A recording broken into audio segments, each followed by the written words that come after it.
Welcome to the Strong as Fuck podcast. I'm your host, Kenny Santucci, and join us for some strong conversations.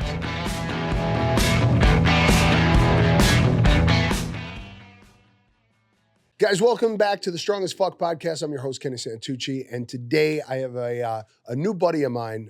We had just met recently, Eddie Hertzman. He's an incredibly intelligent guy, super innovative.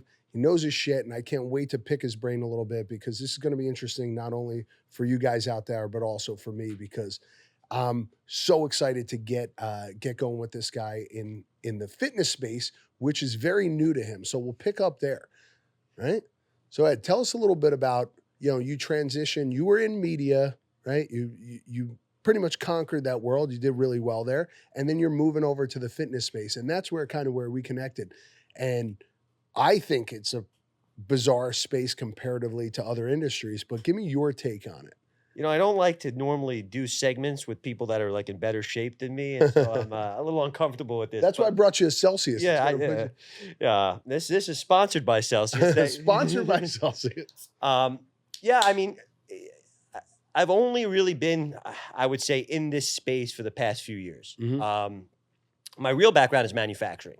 I'm the guy that would go and literally make this T-shirt for $2.10, buy the container in Bangladesh and Pakistan, and I did that for a good 15 years, and there was a cotton crisis. Yeah. And what got you into that though? I probably a lot of bad decisions. Yeah. I went to NYU. Every one of my friends now is pretty much a banker of sorts in the Hamptons. And I decided I wanted to start a T-shirt line out of my dorm room. Yep. For which my father said I was an idiot. So he says, "Why don't you get an internship?" So I got an internship with these four Syrian brothers who now have a multi-billion-dollar wholesale business. It's unbelievable. I mean, that's who owns most of the manufacturing here in the city. First of all, great guys, great entrepreneurs, hustlers, the grit. And that's what I love about the New York spirit, right? Like 7th Avenue, Garmento. Yep, but these guys get up and they're like, I'm going to fucking grind every day till the fucking wheels fall off and then keep grinding. Whereas like you go out to LA, because you lived in LA for a little bit, didn't you? I haven't lived in LA, but I did have an office out there. Okay. Like you go out to LA or Miami, there's just not that hustle and grind like there is here. It's also, part of it's like the immigrant mentality. Yeah. There was a generation that came here and they have basically created fortunes with nothing. Mm-hmm. The risk that they're willing to take, you and I can't do. Mm-hmm. We have too much to lose. Yeah. When you have nothing to lose, you'll mortgage the building and go and go and go. It's great, but I remember when I was there. You ever read the book Death of a Salesman? Yeah. I saw the play. Seymour Hoffman was in it. Andrew Garfield was in it. Great fucking Broadway show. Bro, unbelievable. But that's when they brought it back. That's when they were alive, too. When he was alive, yeah. They brought it back. And, I remember reading that book. And when I worked at that apparel company, there were these guys in their 60s walking around with like Mecca fake leather jackets on racks telling me how in the 80s, I used to make $300,000 a year selling Bugle Boy. And I'm like, this is Willie Loman right here. Like, I don't want to be the guy that right now you and I could sell those Vioris. We represent that lifestyle. Mm-hmm. But in 30 years, no one wants to look at us wearing that. Yep. And so I'm like, I love this fashion business, but I also I love international. But how do I combine the two? I met this guy, changed my life. His name was Munir. And he did all the manufacturing for these guys. And he had offices all around the world. And I said, I want to do what you do. Mm-hmm. He's like, what like white Jewish kid wants to spend his time in Karachi? Like it was, now having an office in Bangladesh and Pakistan is not really like a novel thing. But in the early 2000s, it's not like, you didn't go there. There's no Disney World in like Lahore. I was going to say, you go over there and the food's probably got to be miserable, right? I have a lifelong, I have more gastro doctors.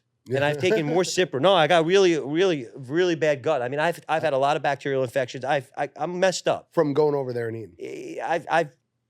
I don't want to talk about my bowels on the air, but it's messed up. People might want to hear about it. Well, look, gut health is very important. Yeah. And I definitely it's your second brain, they say. Well, that's why I'm all messed up. Because my gut's actually a mess. And a lot of it's attributed to the excessive antibiotic use that I've taken for probably about a decade. Oh, I mean, my passport looks like this, and the only status I have is like Dubai and back. Like, so I spent a lot of time there. But so I said I want to get into the sourcing side of things. And I got to tell you, it was a grind. Mm-hmm. I mean, you're literally, chasing nickels and dimes. But I loved it because it was something different. Mm-hmm. And I got exposed to the world. And I saw a whole different side of business. But what happened in 2009, there was a cotton crisis. not a crisis that you and I would really know about unless you're in the industry, but you literally could not hold a price for 24 hours. I remember being in DACA trying to place 100,000 units at Tommy Hilfiger Kids. And the sourcing guy was like, I said to him, if you don't place the order now, tomorrow it'll be more expensive. He goes, kid, you don't know what you're talking about. I've been doing this longer than you've been alive. You're wrong. And I could take an insult. I don't know why that just struck me the wrong way. It really hurt me the wrong way. And I'm like, why is there no Bloomberg of supply chain? So I went back to my room, and my boss was an ass. He put me in this $49.99 a night hotel in Dhaka, which, I mean, amenities included hot and cold water. I get on, plug the Wi-Fi in, whatever, the cable. I buy the domain Sourcing Journal online, then offer $500 to the guy that had Sourcing Journal. And I just started aggregating news. Within a few years, I was doing like $500,000-$600,000 in my bedroom, still working full time. And I'm like, I think I got something here.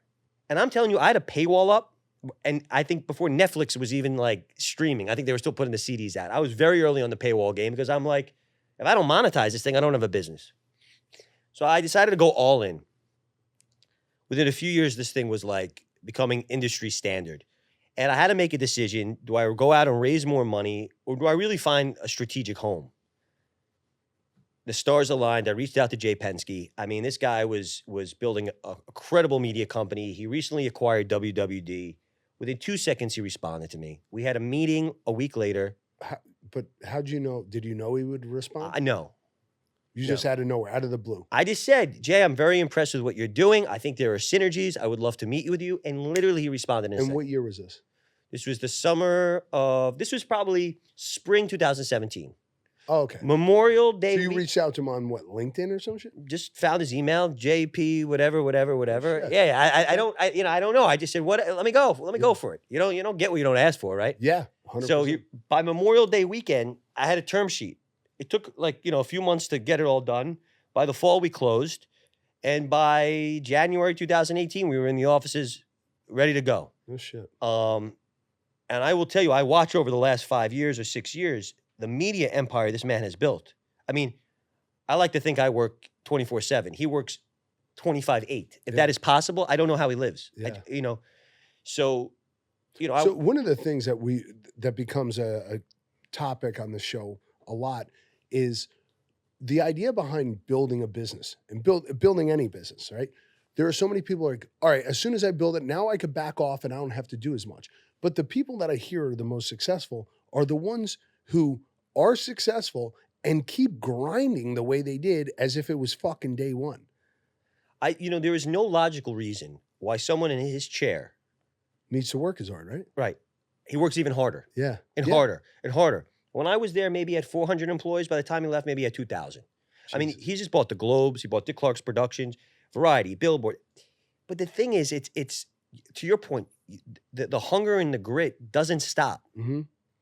And to be able to scale like that is also very impressive. Scaling is so hard. Very hard. You got to have great people around you. You got to also be okay to fail along the way. But I think each one of these topics that you bring up or each one of these points is like so critical. Like even with my business, I'm constantly trying to find the right people to help out, and good people are so hard to find. Look, if you could show me a business where there's no people, like I'll invest tomorrow, maybe parking garage or something. But even that, the guy in my garage doesn't even get me the car on time. Yeah.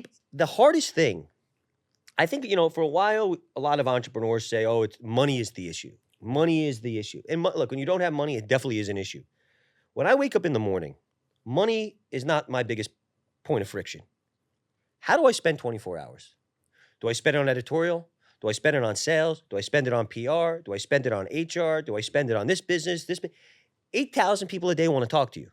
You could spend all day being busy. Busy is not an occupation, nor does it give you success. Yep. Working hard doesn't actually guarantee you anything other than you're like a donkey, all day long. Like a mouse on a fucking board. It's so I have gotten really good, and I have to give credit. I work with this guy, James. He is an executive coach, and he has changed my life. Now, look, I got more therapists than most people. But wait, where'd you find this guy? So it's funny. Is he one of these assholes? Because I got sucked into one of these, like, oh, hire me as a business coach, and I'm still arguing with this asshole about getting some of my money back. But there are so many like charlatans online. No, this is not. This is a. First of all, he works with a lot of Fortune 500 companies. Okay.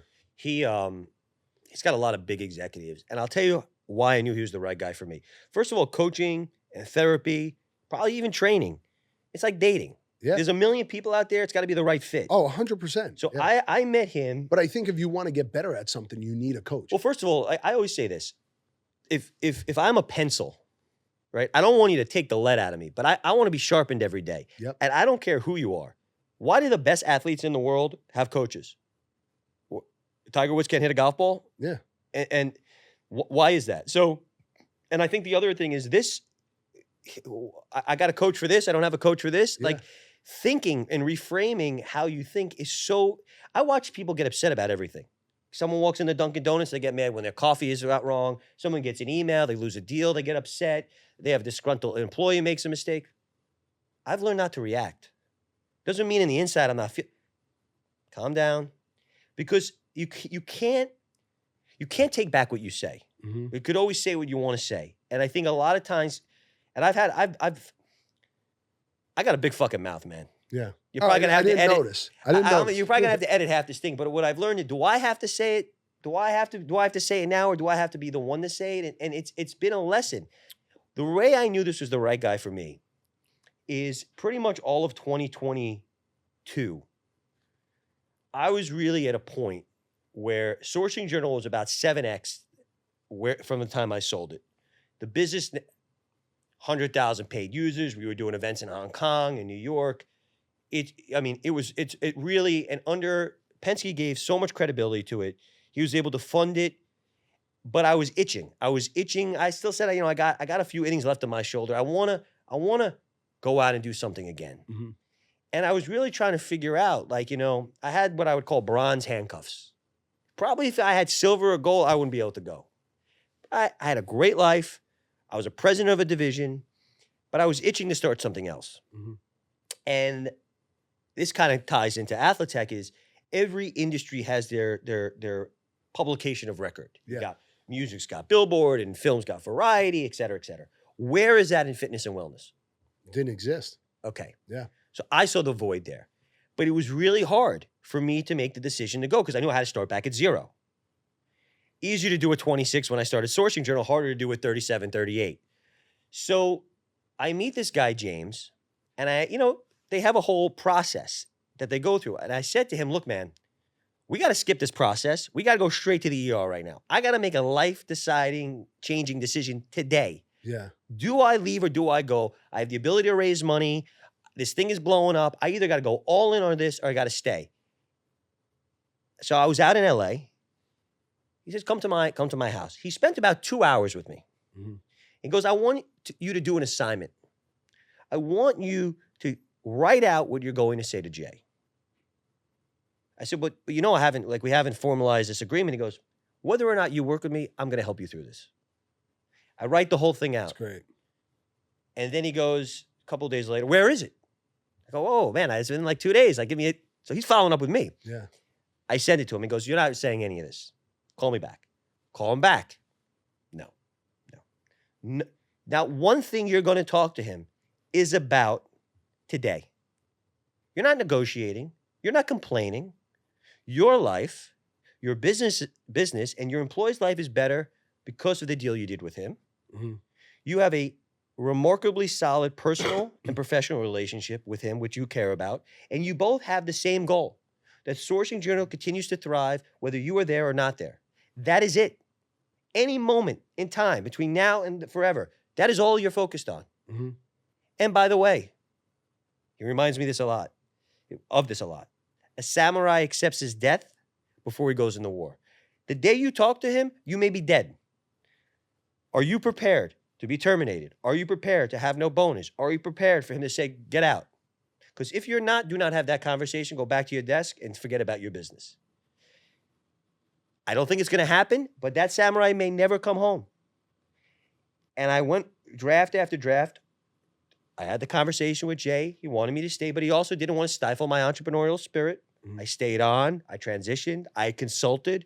I have nothing but amazing. And the business continues to thrive. My brother is still there. My friends are there. it gives me so much joy to think that that business is existing without me and It's thriving. great. Yeah. Yeah. I mean, that's what I think about most of my clients. Like, I mean, there are people I haven't trained in years, but to see them still doing well, I'm like, all right, I helped plant that seed. I helped build that person into like this better version of themselves. Like, that's incredible. I mean, I think that's the source of a lot of people's unhappiness, because they don't have that sense of like, oh, okay, I was helping someone else. Because I think life is all about, how could I leave this legacy? How could I leave this, mark on the world? Because it's not what you have. It doesn't matter if you die with 8 million in the bank, who gives a shit, right? Well, I'll tell you something else he said to me. Most people make the decisions from a place of ego. So he goes, Eddie, I want to ask you a question. How much revenue does Sourcing Journal do in a year? And I go, X. Okay. Well, they're going to want me to stay. I'm the business. I'm the brand. Okay, you leave. How much business do you think will go? 20% of X. Okay, let me ask you a question. If tomorrow the entire business goes away, what is the impact on the overall company? I go, insignificant. That's your negotiating power. Yeah. So don't take that the wrong way. Now, remember that. He's going to be okay. So everyone thinks their hand is stronger than it really is. And he didn't say it in like trying to be insulting, but Eddie, you can only play your hand so much. And I think the reason I bring all this up, this was all done before I ever gave this guy $1.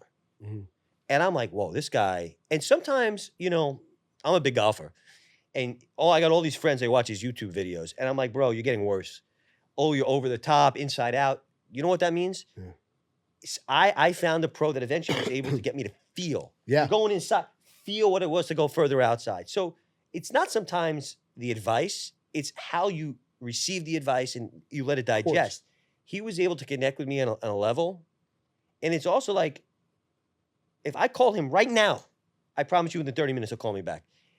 Now, you can't bother him like unnecessarily, but he's invested in really helping you think differently and solve something. So I just knew he was the right guy. Yeah. I love that. I mean, listen, when I first started doing jiu-jitsu last year, I said to myself, I was like, all right, I want to get really good. I want to accelerate as fast as I could. How do I do this? I need a coach. And I could watch all the fucking YouTube videos I want, but I go, at the end of the day, I need someone there who's helping me, who's invested in this, because there's that transfer of money. So they're like, all right, I'm helping them for what they need. And then they're helping me understand what they know better than I do. And it's the same thing, but a business coach is so hard to find, because I've actually been looking for somebody really good. And the 2 or 3 people that I've had, it's always like this money thing. All right, it's $7,000 a month for me to work with you. And I'm like, well, all right, show me what you could do there's first. There's a lot of snake oil salesmen out there. 100%. I feel like everybody now is a fucking life coach or a business coach. Everyone is. And the other problem is, you read these books, The 4-Hour Work Week. I said, the only person that got rich on The 4-Hour Work Week is the guy that wrote the fucking book, The 4-Hour Work Week. Yeah. I don't know anyone that's successful. No. I heard the richest clients I have, the wealthiest people I know, they all grind. They're all fucking grind. They're 70 years old, 80 years old. There was an interview I saw recently. Someone asked Elon Musk, and he's kind of awkward when he responds. And he's like, the guy's fucking got serious autism. So, yeah. But he's an intelligence of another level. But his answer said it all. And they asked him something about like starting a business. He goes, well, you have to work hard. And they're like, well, what do you mean by working hard? He goes, well, the first business we had, my brother and I, we decided instead of getting an apartment that we were going to rent a small office and live there, both of us. And we would shower at the Y because we obviously didn't have a shower in the office. And we could only afford one computer. So he would run the site during the day and I would code during the night so we could work 24 hours in the day. And we did this 7 days a week for years. And I also had a girlfriend during that time. It was kind of awkward because she would have to sleep in the office and both of us were kind of there. And he goes, that's what we did for years and years and years. So yeah, I think if you want to start a business, that's what you have to be willing to do. That type. And I think that's such a vast contrast to what's being preached today about balance and happiness. And I don't think people get on me sometimes because I kind of say like, oh, Jack Ma, 9-9, 6 days a week, work 9 to 9, 6 days a week. Because people don't want to hear that anymore. But I don't know a shortcut. No. And trust me, I've tried a lot of different things. I don't know any shortcut. Well, that's why I respect people who go to the gym, right? I don't care. You could find me the biggest juice head, meathead, jacked up guy. Even if he's on every steroid there is, it takes so much hard work and effort to look a certain way. So when you see somebody who's in really good shape, even if you think they took a shortcut, there's still a lot of hours and work put in there. My first gym, I put a couch in my first gym. And everybody's like, why are you buying this couch? I'm like, because I'm going to be here morning, noon, and night, and I'm going to probably take a nap here every once in a while. The amount of times I slept in that gym just so I could coach at 9 o'clock at night and then be there at 5 in the morning.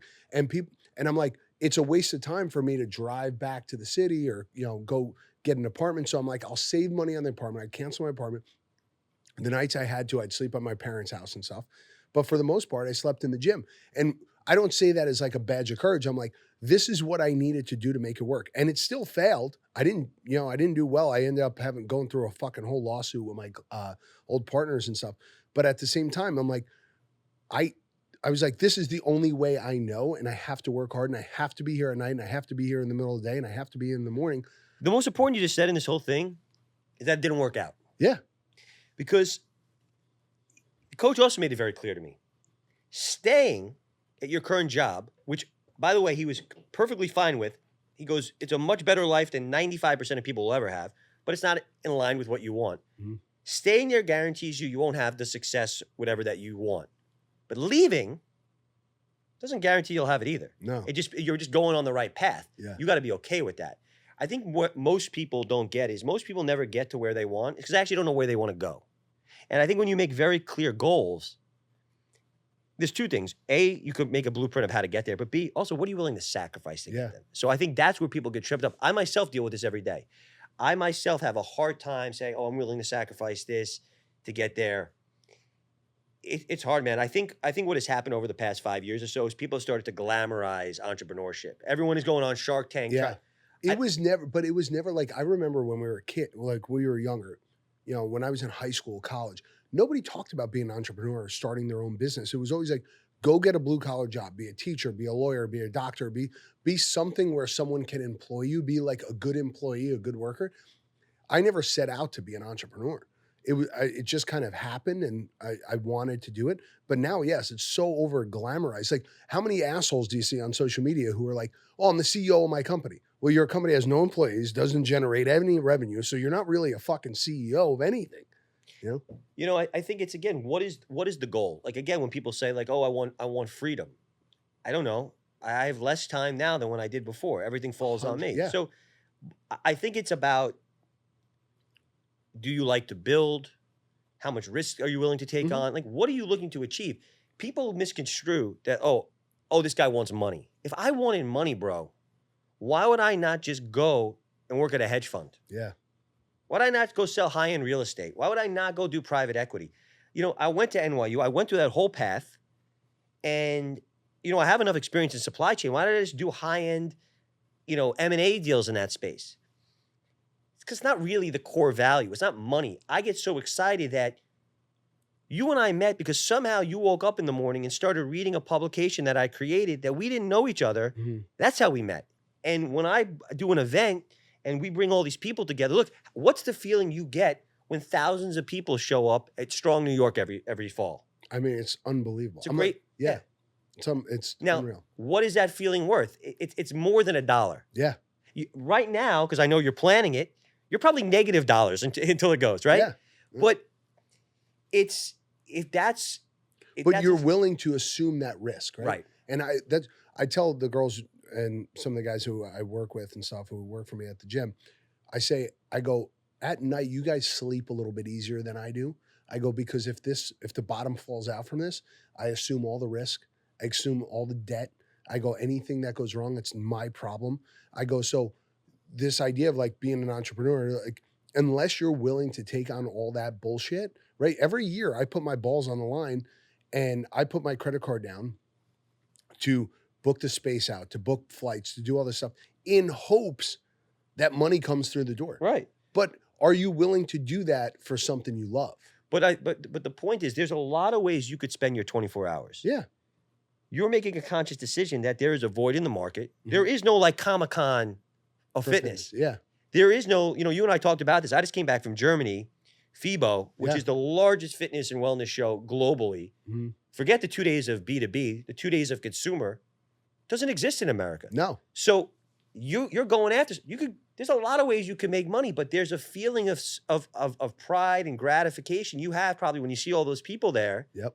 And 95% of them don't know who you are probably. No. And and the goal isn't fame, and the goal even isn't money. It's can I create this thing that I believe in so much, right? Can I figure out how to make this work? You know, like for you, it's like you're coming into the space. Like I'm such a purist when it comes to like the fitness space. I always grew up around it. Like since I was 13, 14 years old, I'd just been obsessed with it. And for me, I'm like, all right, I need to make this work in this world, right? Because I couldn't sell, shoes or some other bullshit because it's just not the world I care about. This is a world I care about. So I'm like, how do I make this work here? For somebody like you who like, you're kind of a loose on the fitness space. You don't really care about the fitness space, but you're creating this entity within it. It's funny because you think I was passionate about supply chain? You know anyone that comes out of the womb and says, I want to be in sourcing? But this is another mistake. People keep saying follow your passions or follow what you love. Yeah. Actually, the good advice normally is follow what you're good at. Mm-hmm. And when people started calling me, hey, Eddie, we have a supply chain problem. Oh, Eddie, can you speak on the supply chain? Oh, CNBC wants your opinion on this. I started enjoying the supply chain a lot more. Yeah. So same thing 3 or 4 years ago, I'm like, I think this is a business opportunity. I'm going to make this investment to get into Athletech. Today, I'm going to go home tonight and use the Catalyst suit, which is EMS. Fucking insane, bro. Yeah, I know. You've been talking this thing up. I got to try this thing. It's crazy. I mean, like, you're shocking your body for 20 minutes. And I'm telling you, the next day, you're like, it's a 2-hour workout in 20 minutes. I got the power plate at home. I have become much more conscious, not for the vanity side of things, but you start learning so much about this. And you're like, it starts to make more sense. Yeah, and I really enjoy it, but I also enjoy the people I'm meeting. This is a very passionate industry. People really, really are passionate about what they do. Maybe sometimes too passionate because they forget that it's also a business. Yeah, 100%. And so they get too obsessed about, I want to get everyone off the couch. I'm like, well, if you can't make money getting people off the couch, put them back on the couch because you're going to be on the couch. But I think that the hypothesis was there is no, Bloomberg of fitness and wellness. And so we were going to fill that void. Mm-hmm. And very quickly we have done that. But again, it is so impressive because last year when I first started reading it and, it was getting passed around and, Melanie Kimmelman. Yeah. She does all my PR. She's like, oh yeah, I'm close with the people from Athletech. I didn't even know what the fuck it was. I was like, all right, cool, whatever. Now I say it, and so many people are like, oh, yeah, I follow them. Or I read their 75,000 people signed up in a year. But the funny thing, bro, is, you came out of nowhere. Did you see the 2 years I was emailing myself? Or the fucking 10 years you've been working in media? And so it's that's the thing. I say no matter how rich you are, it takes 9 months to have a baby. Yeah. Right? Yep. I'm in a lot of money on this, but that's not the point. The point is, you have to be willing every single day to write. And the mistake a lot of people make is that the fitness industry, and let's say fitness, wellness, recovery, and maybe metabolic health, is extremely fragmented. Extremely fragmented. And I don't know what Aura, Techno Gym, Crunch, Strong, and Peloton have in common. Mm-hmm. Right? They say they're very different businesses. And so how do you create content that serves all of them? How do you create events that serve all of them? Got to invest a lot in that editorial. And so we have made a conscious decision that we're going to double down on edit.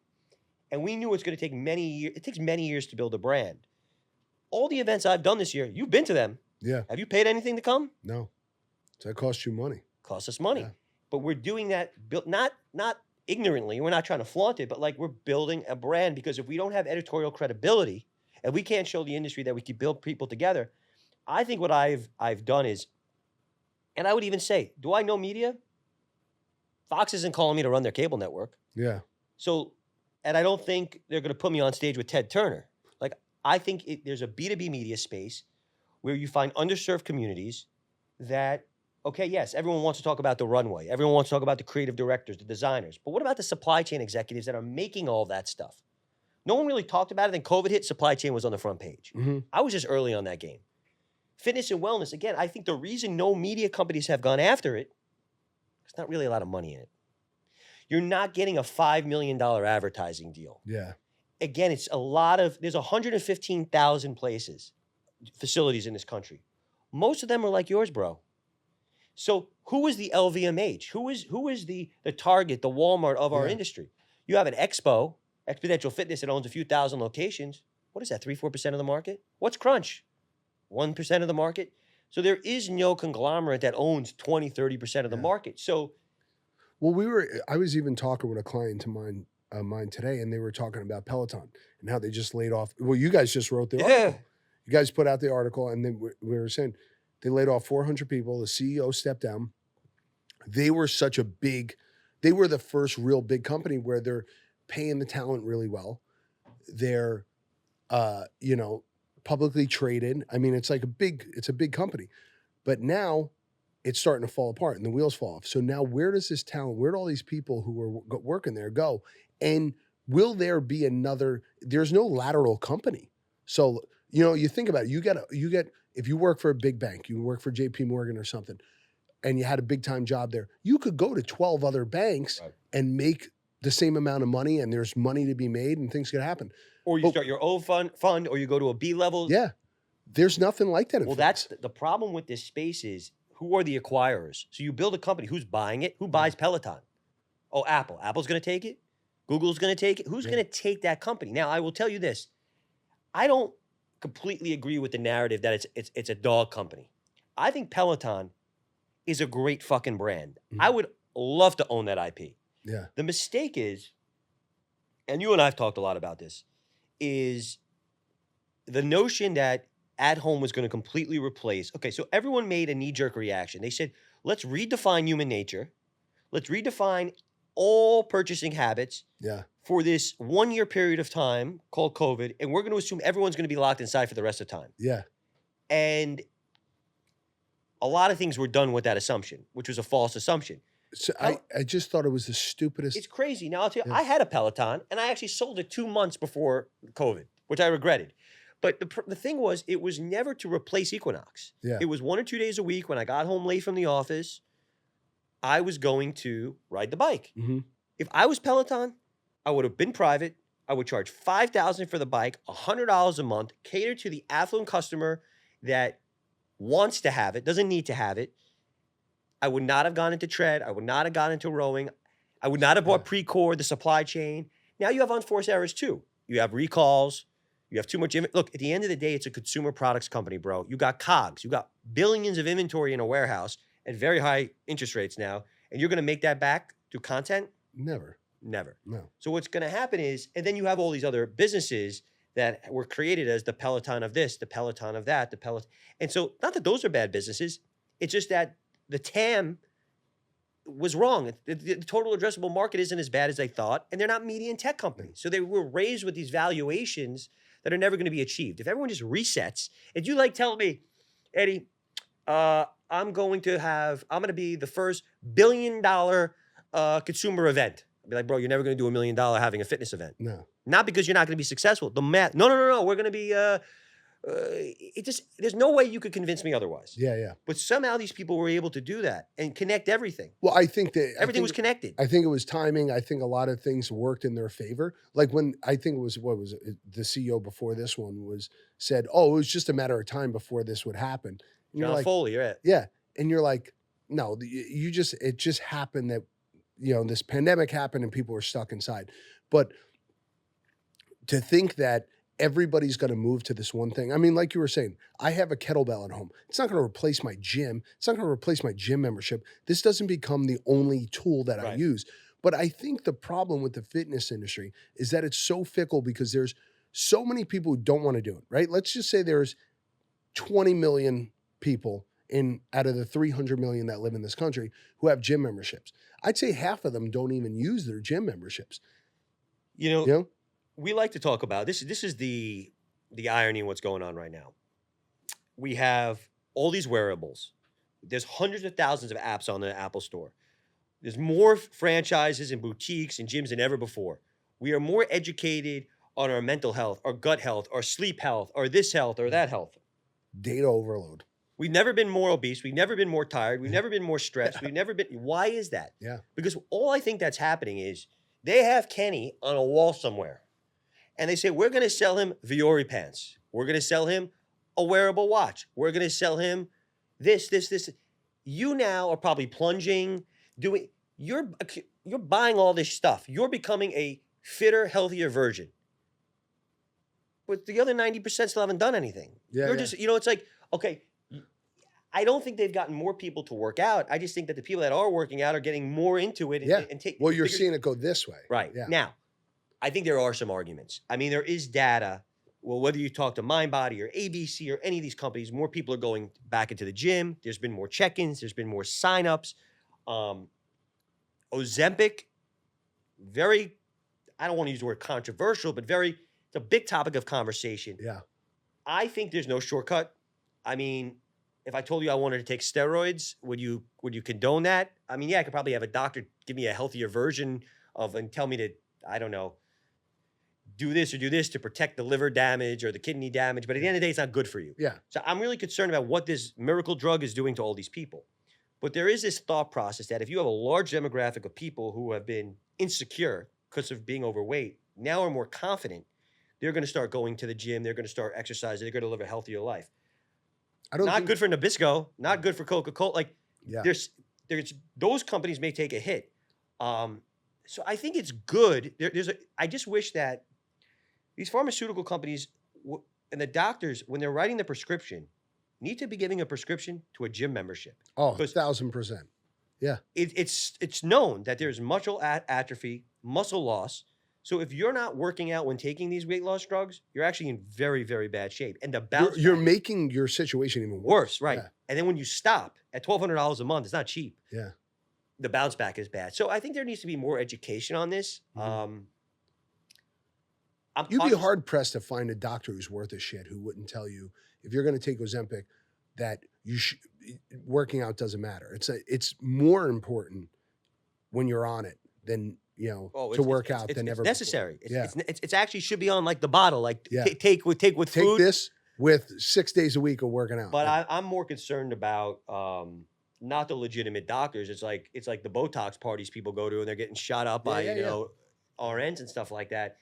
Is it going to be like, back of the office type of thing? Someone just writing these scripts and filling. I think it's already at that point for sure. You saw what happened with, There was a thing on 60 Minutes. They were talking about how, some people who are taking the drug and it just doesn't, I mean, like any other drug, it may not sit well with certain people. No. Like you could eat fucking peanuts and be fine. I could eat peanuts and have a heart attack. 100%. So I think there's a lot of people who don't realize that, but everybody's looking for that quick fix. Instead of being like, all right, let me at least attempt to go to the gym or try something. No, let me just go right for the drug. And then as soon as the drug doesn't work, it's like, oh, I give up, Well, look, I'm not a medical professional. I don't look. We've seen things like how many Netflix shows have been on the Sackler family and the whole opioid epidemic and stuff like that. Good intentions gone wrong. Yeah. I don't know. I mean, I think a lot of people are trying to capitalize on this GLP-1 movement right now. You're going to see a lot of fitness facilities offering workouts to accommodate this. So, look, I think it's a headline that we need to stay on because it's not going anywhere. And once they make this a pill, I think a shot's still friction for a lot of people. It's also expensive. What happens when HSAs and flexible spending and all this, like when it becomes more accessible to people, we're talking big business here. And pharma, I'll tell you the one thing about pharma. It's got more money than anything. So the fitness industry, I'm going next week. I'm flying. Not flying. It's called a fly-in. I'm going to D.C. We're going to the Hill. And we're working with legislators to try to lobby on behalf of this government. Because the problem is the fitness industry, and you probably know this during the pandemic, did not get a fair share. Mm-hmm. What money did you guys get? All the trainers, all the contractors are all 1099s. The restaurant industry got bailed out. A lot of industries got bailed out. The fitness industry did not. How is that not deemed an essential business? Mm-hmm. It's unfortunate. It doesn't make sense. Well, it's crazy because it's pretty much the only thing that you should have been doing the whole time. And so that's a big issue. And I think a lot of people have actually not recovered from it. I know a lot of small operators that had to close down. I know people that had 5 or 6 locations that are down to 2 or 1. I know this woman that's telling me she's still paying for an LA location. She's not even there because of the lease she was locked into. So why is that? And I think, look, have you guys done a piece on that? Yeah. Like the effects of COVID? We talk a lot about, it's called the FIT Act. People are trying to get the FIT Act approved. There's been a lot of attempts. And I think, IRSA, which just rebranded as the Fitness and Health Association, they have a great new CEO. There's a great new team there. They're really trying to go out there and advocate on behalf of this industry. In Europe, they have something called European Active. They're very active on and trying to, I think it's a way more respected industry in Europe, South America. I think they take it a little bit more serious. Even Asia, they take the fitness industry a little bit more seriously, but I don't think it's utilized as much. Like here, it's over glamorized. It's this big deal. It's like cool to say you're in it. I think there's still a stigma, man. I still think you have this like before and after infomercials, the Chuck Norris Total Gym, the body on demand type stuff. Yeah. You have the Venice Beach steroid guys, weight loss, quick fix, Jenny it's big business. It's not going anywhere. But why does it have a serious seat? Well, that was also another thing. I said, it doesn't have a serious seat in Wall Street. All right, you were down at the NASDAQ with me. How many publicly traded companies are there in the fitness and wellness space?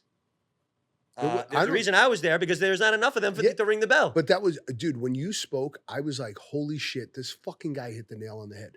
Everything you said is like what I've been thinking. And I'm like, I just didn't put it as, as well as you did. But you were just talking about how it's a fragmented business industry, that there are so many people, like every one of those companies that you put up on that wall, none of them are a big company.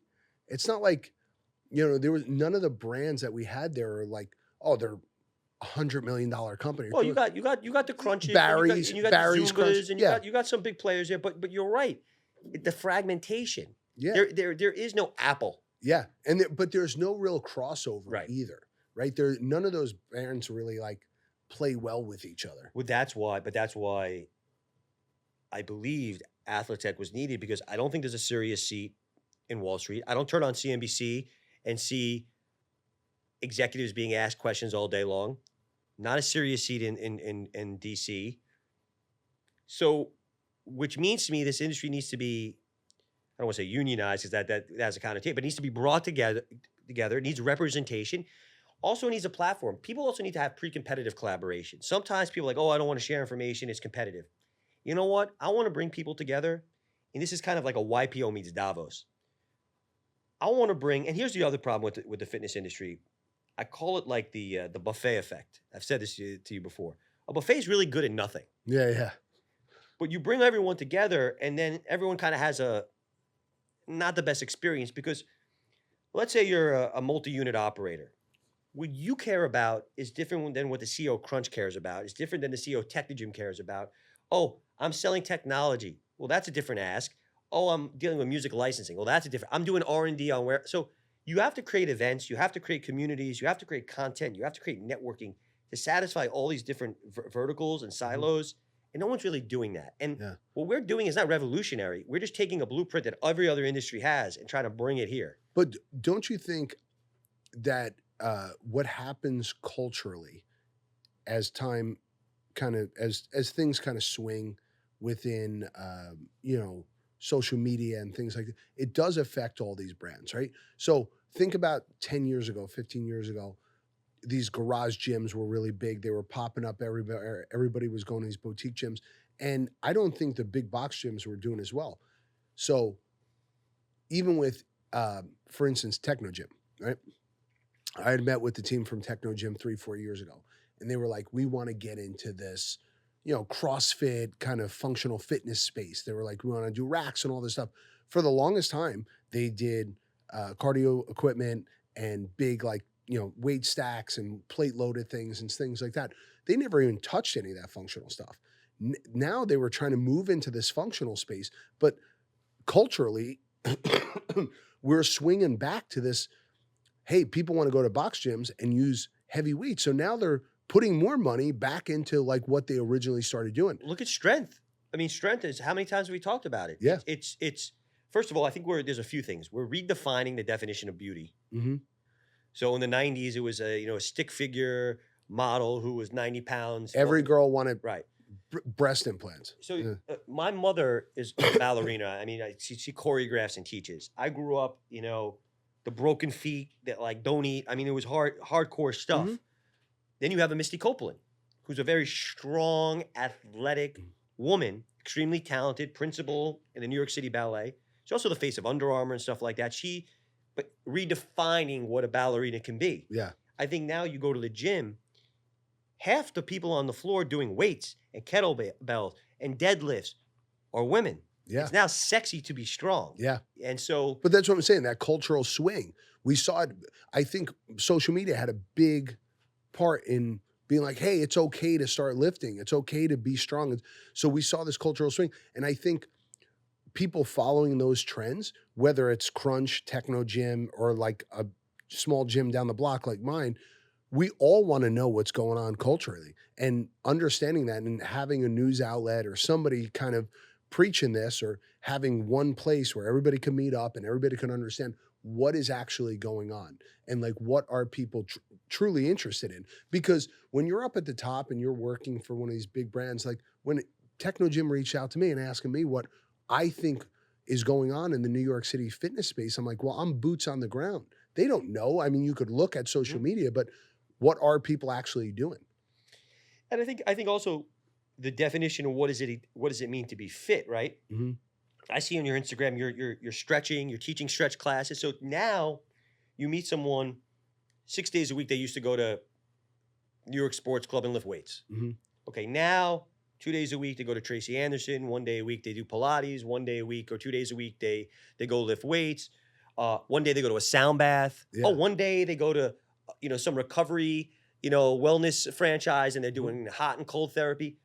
But that's their workout for the day. That is their regimen. That hour now is not, oh no, I didn't run. Yeah. But they steamed or they went into. Yeah. So I think it's redefining what it means to be fit. I think when it comes to what your regimen is, it's these little glimpses of time and like what you're doing. Like when I was in my 20s, I used to love to run. I did a ton of CrossFit. I was super into that. Now I don't really do that as much anymore. Now I'm doing more jujitsu. I'm stretching more. So I think it's so finicky. It's almost like your taste buds, right? When you were a kid, when I watch my nieces and nephews eat, and they're eating like those things that you dip in the sugar, and you're like, oh, Dunkaroos? Yeah, like how do you eat that shit? It's all sugar. But like your palate changes, right? Now I'm like, I used to never eat vegetables as a kid. That's why I was super fat, and I never eat vegetables. I was never even a big steak guy. In the last couple of years, I love steak. I don't eat as much chicken as I used to. I don't eat as much tuna as I used to. So I think with fitness, it becomes it's almost like fashion as well, right? Like your style changes. You didn't dress like this 20 years ago, did you? Well, I was actually the best dressed in high school, so I think I've. Well, you always dress well. I think I've gone downhill. But I think the shit you probably wore in high school, like I mean, we're about the same age. When Ed Hardy was cool, it's like, yeah, I'm not gonna lie, I had an Ed Hardy shirt. Would I wear one now? Probably not. My father took me, and it's funny. It's like he would take me to Roosevelt Field on the weekend. Yeah. Before it was called Structure. Remember Structure? Oh my God, yeah. And I would wear the shirt with the sweater on top of it. Yeah. And I had like these the buckle shoes from the monk straps from what was that? Steve Madden and all that. And then Abercrombie. And then I remember I went, my first week at NYU, my neighbor, these two girls knocked on the door. You should come out tonight, blah, blah, blah. She's like, oh, you got to like change your wardrobe.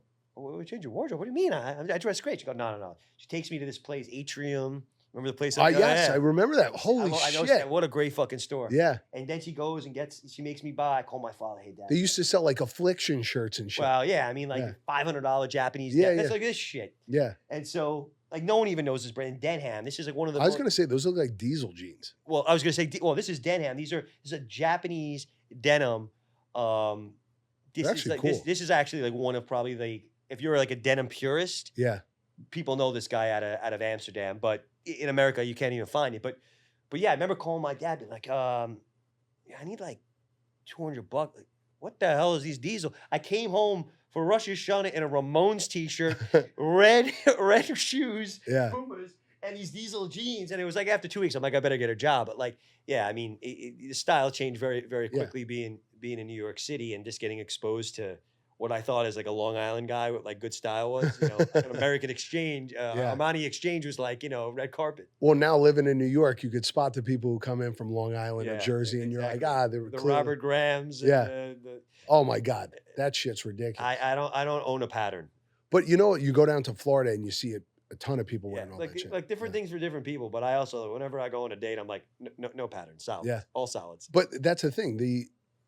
Just like, our palette changes, our fashion style changes. And I think people's choices in what they want to do for fitness at certain points of their life, it's like, this feels good or that feels good. Running doesn't appeal to me as much as it used to anymore. But now here in New York, there's a fucking run club for everything on any hour, on any day here in the city, at night, in the morning, whenever you want to run. There's a run club, which never used to exist before. When I first moved into the city, the only run club was the New York Roadrunners. There you go, train for the marathon. Yeah. I think what also people forget, maybe you'll call me cynical, bro. I think everything's bullshit at the end of the day. Yeah. Like everything I agree. is bullshit. I agree. Right now, someone's having open heart surgery. Whoever that surgeon is, there's no takes. We could take a break right now. Mm-hmm. There's no breaks. That's life or death. I have a lot of respect for those people. We got to remember, this is the fitness business, the fitness industry. What does that mean? People want to open 300, 400, 500 franchises of something, package it together, sell it to a private equity firm. And so I think there's way too many concepts that hit the market that are scaled unnecessarily. People buy into this stuff. See, the problem is, at one point, everyone was cycling. Oh my God, Flywheel, Soul Cycle. Yeah. And that was the thing. And look, Soul Cycle sold to Equinox, and they did very well, but Equinox probably doesn't want that brand. The issue is not that Soul Cycle is a great brand, and cycling is a great exercise, but it was never supposed to be what you do 7 days a week, 3 times a day, that there should be 500 studios. Is anyone boxing 7 days a week? Is anyone cycling or rowing or plunging or this thing or that thing? So I think the issue is, it's not that cycling is out. It's not that running is out. It's not that cardio is out. It's that it was shoved down your throat. People are trying to monetize everything very quickly, and it's not.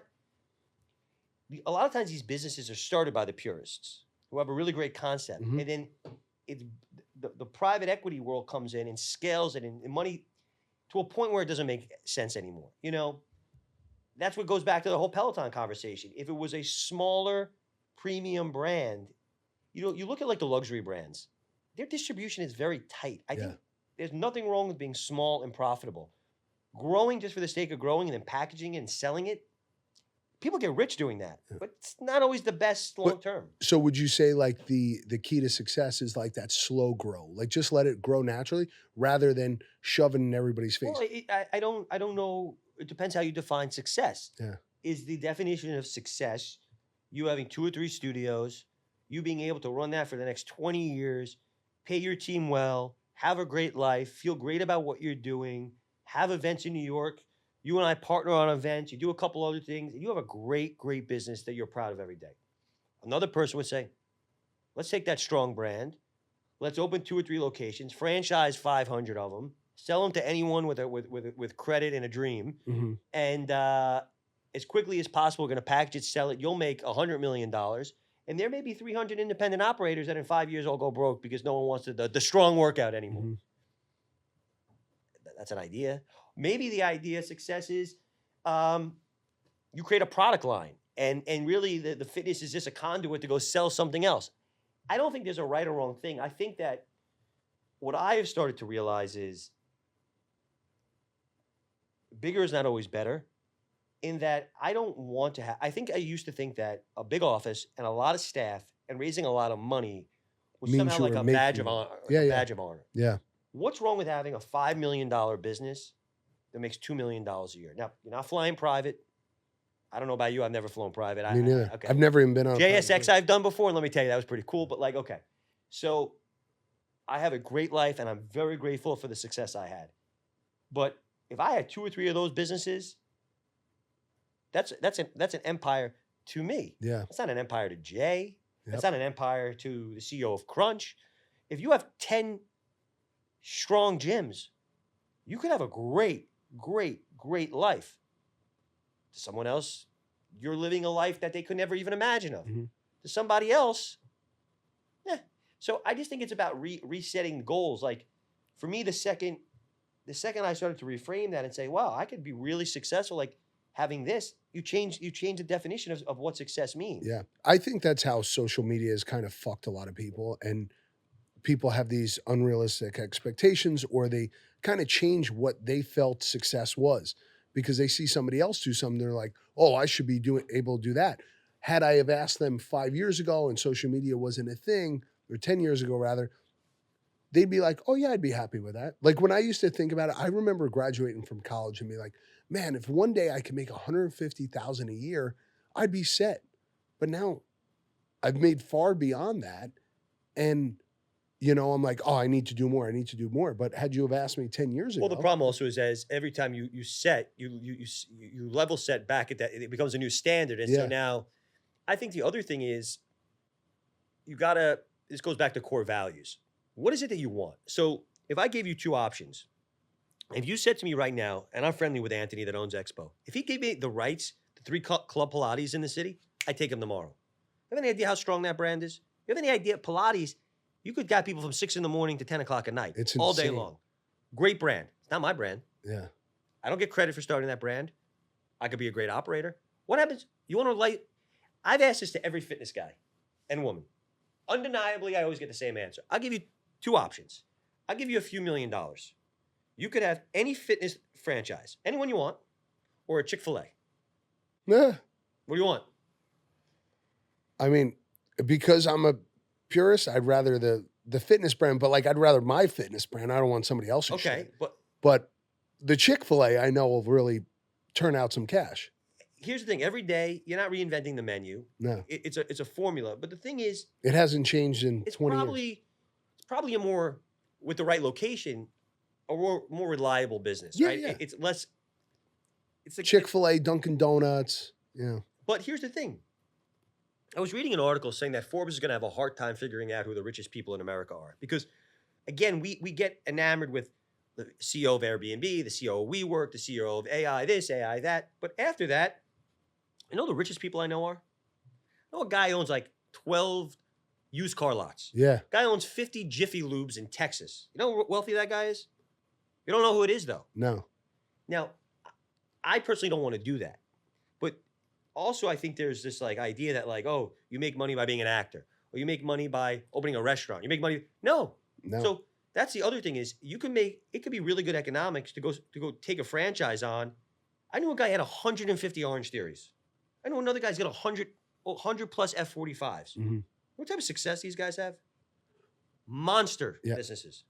So arguably, John Elway was probably one of the greatest quarterbacks in the NFL. All through the 90s, 2000s, when I'm not sure when he retired. My buddy is friends with his son. We're out at his house in Denver a couple of years ago for like New Year's. We're in this mansion. I'm like, holy shit, this fucking John Elway's house.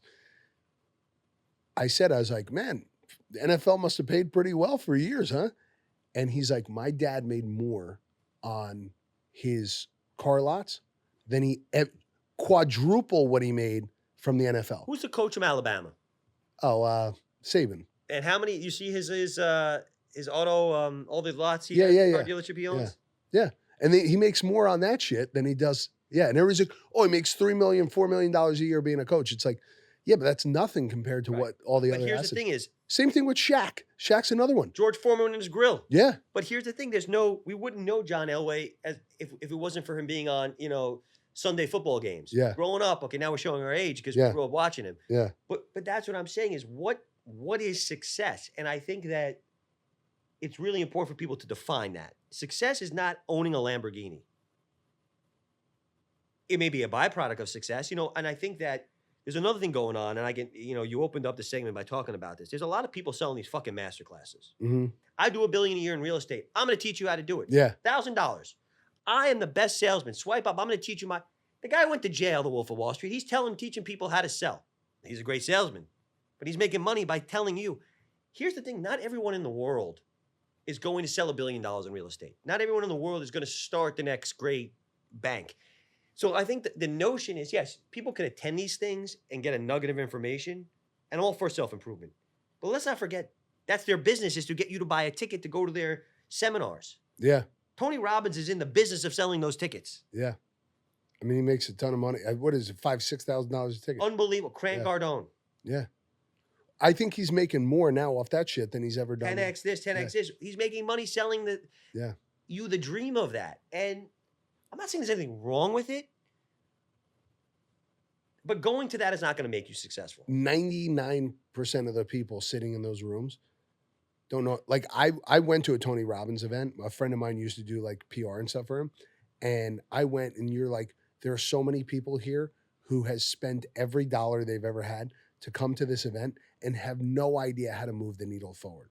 Have no idea how to start a business. There was a great line I heard the other day. If you're willing to live a few years like no one, if you're willing to live a few years like no one wants to or something, then you will live like no one can't. Yeah. And it goes back to the sacrifice of things. And look, it's very tough. You know, a lot of people call me all the time. Oh, you want to invest in this? You want to invest in this? Oh, Eddie, I got a new denim line. I'm like, bro, that's just 3 legs on that jean. What are you doing any differently? Yeah. And so that's the other thing that I've tried to do is like, I try to find these white spaces that maybe, you know, it's interesting. How did Amazon start? You're selling books. Books. Yeah. Want to be an online bookstore? And then it grew into things. I think the mistake people sometimes make is they try to be super big to start. I think it's really good to own a really specific niche, get really, really good at that. You could always expand out. Yeah. Well, I said this with gyms. Anytime I ever get asked about, hey, I want to open up a gym. And everybody's like, I want to open up this grandiose space and I want fucking marble tile and I want all the best equipment. And I go, okay, but what you're talking about is millions of dollars. Why don't you start in a garage gym like every great brand has started, from Apple to any other, you know, big brand you've ever heard of? Start with a small space and then allow that to grow. Don't just go right to the top, because now you have this big space that you now need to fill. Why don't you have a small space, fill that up, and when you're busting out the seams, then you could grow. So many people invest in the wrong things. And I think this is another problem is people also I don't want to say over prioritize. To me, technology is no longer a competitive advantage. It's table stakes. Yeah. To me, the biggest competitive advantage, I'm making a very definitive statement. One of the biggest competitive advantages in the world today is people. What is really the differentiation between your gym and the other 1,000 in New York City? I know you have the best equipment because I just know you personally. Yeah. You have the best equipment. Okay. Mm-hmm. Are the weights any different? Is a 50-pound weight heavier in your gym than the one next door? No. No. People come to you because of you. Yeah.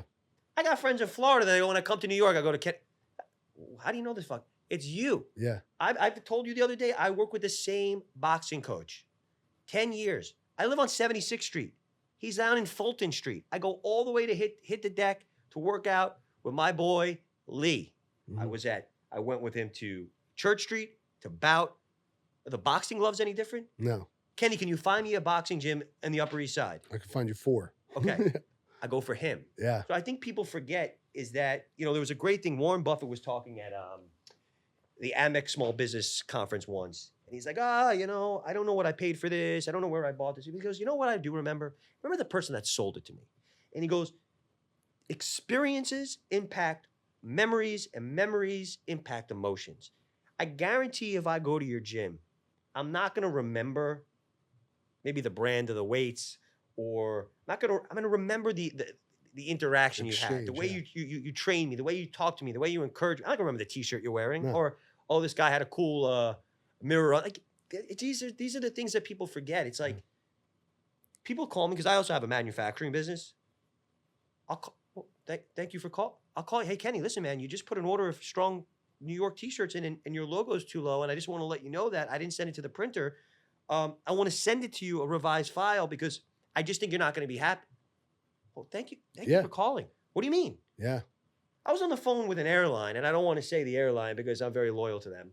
And I said to them, guys, I expect bad service.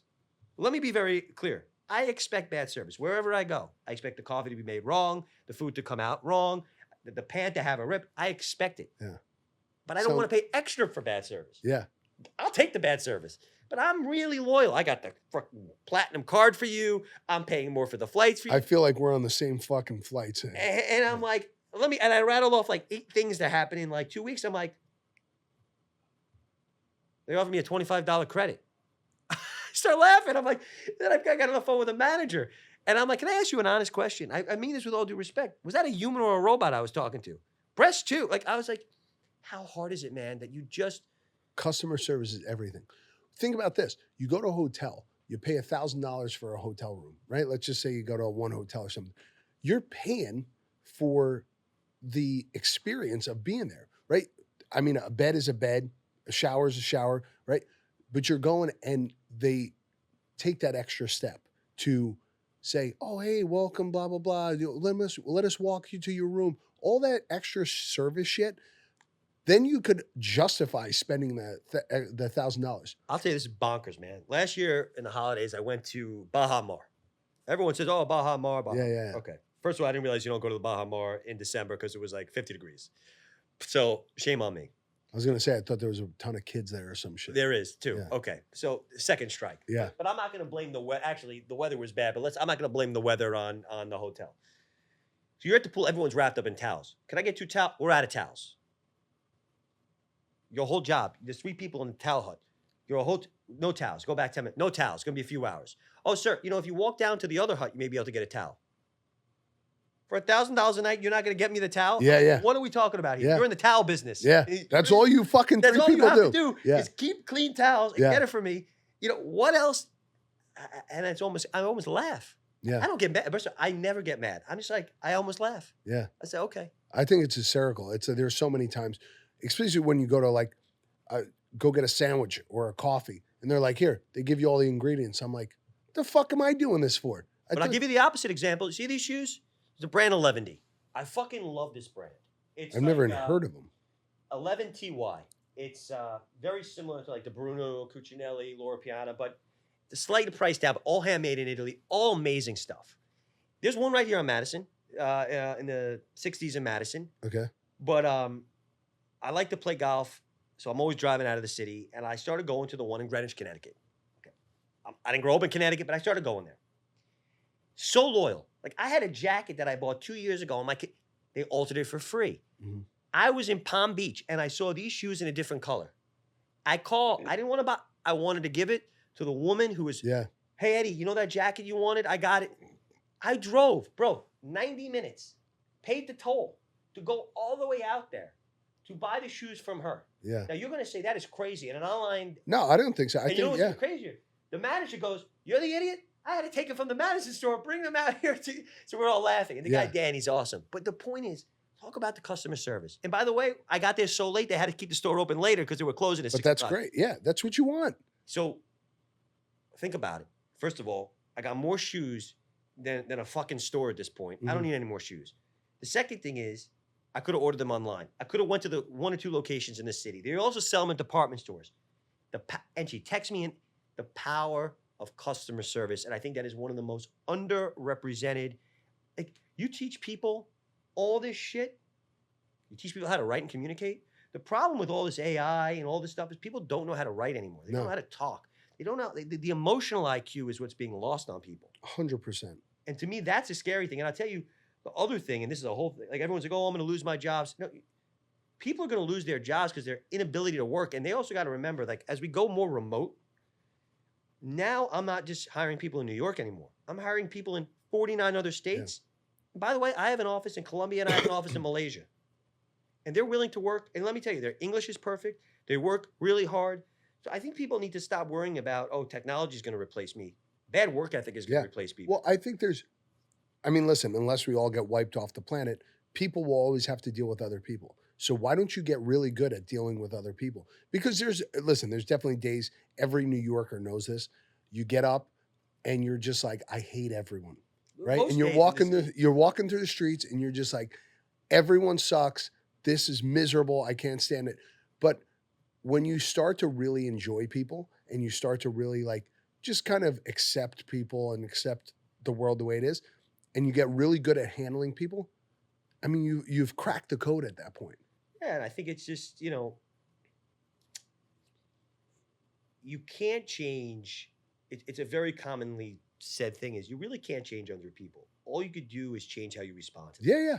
And I think sometimes people don't really. You ever go on the highway and someone cuts you off? Your initial reaction, oh, fuck this. Maybe they're on the way to the hospital because their parents died. Yeah. Maybe there's a baby about to be born in the car. Maybe someone's, how do you know? Well, sometimes you got to give someone the benefit of the doubt. Oh, they shot out. I went to look at this office space. I was with a colleague of mine. The broker shows up 20 minutes late. I said, we're here to see X, Y, and Z. I don't know what you're talking about. I said, well, we're here to see this off. I don't know what you're talking about. I have this available. I said, I don't know what room X, Y, Z is. Like, well, that's all I got. I said, well, let me please see it. I said, well, while we're here, show me everything you have. End of the day, I'm like, I really appreciate your time. I was trying to be super nice. Super, super nice. And she warmed up a little bit at the end. And my coworker, Leah, goes, Eddie, I can't believe you were so nice to her. I said, look, I had a decision to make at that moment. I could meet her where she was at. I was going to make miserable more miserable. Yep. And get miserable. Yeah. Or I could try to make her day a little bit better. At the end of the day, I wanted to see that space regardless. And I wasn't going to take the space or not take the space because of her. And I have no idea what's going on in her life. I cannot let her destroy my entire day. Dictate the way you were. The problem is, every single day we have things hitting us that we didn't plan for. You're going to get a phone call. Oh, my God, a tree went through the house. Oh, the thing fell off the wall. I was sleeping the other night. I had this massive painting that I paid this guy from a gallery to hang, fell down. Okay, not a big deal, but I got to get it fixed. Every day there are things that are happening to us. This one resigns, this one quits, this one this. Why do we got to create other problems? Unforced errors, bro. Yeah. Most sporting games are won not by, I'm a big golfer. It's about the unforced errors. My brother's a single digit. And he goes, Eddie, I don't have to do anything. I'll let you beat me. Like, you'll just lose every week because I know you're going to take a driver on a hole you shouldn't. I'm just going to let you beat yourself. He lets me beat myself every time. Have you ever read the book, Staying Neutral or Thinking Neutral? No. Oh my God. So the guy who wrote the book was a speaker. He was our keynote speaker a couple of years ago at Strong New York, 2019. And he was Russell Wilson's mindset coach. And that's what it is. It's like something happens and it affects you in a negative way. And now it's this ripple effect. But if you take everything as like a neutral stance, it's like, all right, things happen. Why am I going to go make them worse? Things happen, if bad or good. It's not bad or good. It's just neutral. That's what happened. Now you move on from that. Well, my coach talks a lot about it. It's like a goldfish memory. You had a bad shot in golf, it rattles me. My brother, what do you mean? I said, Eric, I haven't seen you hit a ball. I don't know what you're talking about. Yeah. And that's the interesting thing he said about business. He goes, it's just these super successful people, I think they just have risks. They take risks and they have like balls of steel. He goes, yeah, but there's another thing they have. They have short memories. Yeah. Because I'll tell you what, I don't care who you are and what business you're in. You're going to hire wrong. You're going to make bad deals. You're going to have problems. Yeah. How do you move on? Do you win or learn, or do you let it hold you back? And I think that's a big part of success. Is like, if you think about it in sports, there's only one champion every year. Everyone else loses. Mm-hmm. And I guarantee you those guys that make $20 million a year, most of them, well, there's probably two things going through their head. Their lives are good whether they win or lose. But in the moment, they're not there for the check. They're there to win the Super Bowl. Yeah. It was actually an amazing interview. I forget the golfer's name. This is like unbelievable, this interview. It's like, I don't know, gearing up for a major. And they go, oh, Kenny, so you think you could win this weekend? No. What do you mean? No, I know I'm not going to win this weekend. You don't think you could win? No, I know I can't win. Actually, I know I can't win any week. Well, then why do you tee it up? It paid pretty well if you come in 40th every week or 20th every week. Yeah. But see, someone in that position is looking at it differently. He's probably like, if I come in 20th 40 weeks out of the year, I'm going to make a great living, provide for my family, and live a life better than most ever can by playing golf. If you're number 5 in the world, top 10, they're not thinking about the money anymore. The only thing they care about is winning or whatever. Because you're so close. And look at a guy, Russell Williams, too. That's an interesting guy. How many years ago he was on top of the world? How does he feel right now? Now, you're going to sympathize for him? No, because he's got a beautiful wife, a beautiful family. He's got a lot of money. But right now, he's probably struggling. I mean, you ever watch on Netflix the Full Swing? No. So they follow these golfers around. It's interesting. You saw Brooks Koepka in the first season. He was dealing with a lot of injuries, and he was like talking to his wife, Jenna, like he was losing his confidence. And he was very vulnerable about, I don't know if I can win. He ends up taking like $100 million to go to live. And I think it's fine. But again, I don't think it was the money. It was like he was really emotionally getting beat up because he couldn't do what he knew he could do. Yeah. So again, I think a lot of people like, you look at individuals like that, you're like, oh, what do they have to worry about? But in the moment, they're not thinking about the moment. They're struggling in their own way because they're trying to achieve something that maybe they can't do or their body used to be able to do. Yeah. So. No, yeah. I mean, listen, it's a great point to finish on because there's so many people who, you don't give them the sympathy they deserve in the moment because so many people struggle with so many different things and it might not feel like it's that big of a deal, but for that person in that moment, it's hard. How many famous actors have we seen in the past 10 years? Do we lose to suicide, drug overdoses? Yeah. And you would think they live the best life ever. So I think it's not fair to look at someone and judge them. Yeah. What they're going through is, look, people's feelings are their feelings. Mm-hmm. Now, whether it's rational or not rational, you can never tell someone, oh, you shouldn't feel this way. Yeah. Now, whether they can work to feel a little bit differently is a different conversation. But I think, look, it's this world has gotten more complicated. The whole social media, everyone's comparing themselves to each other.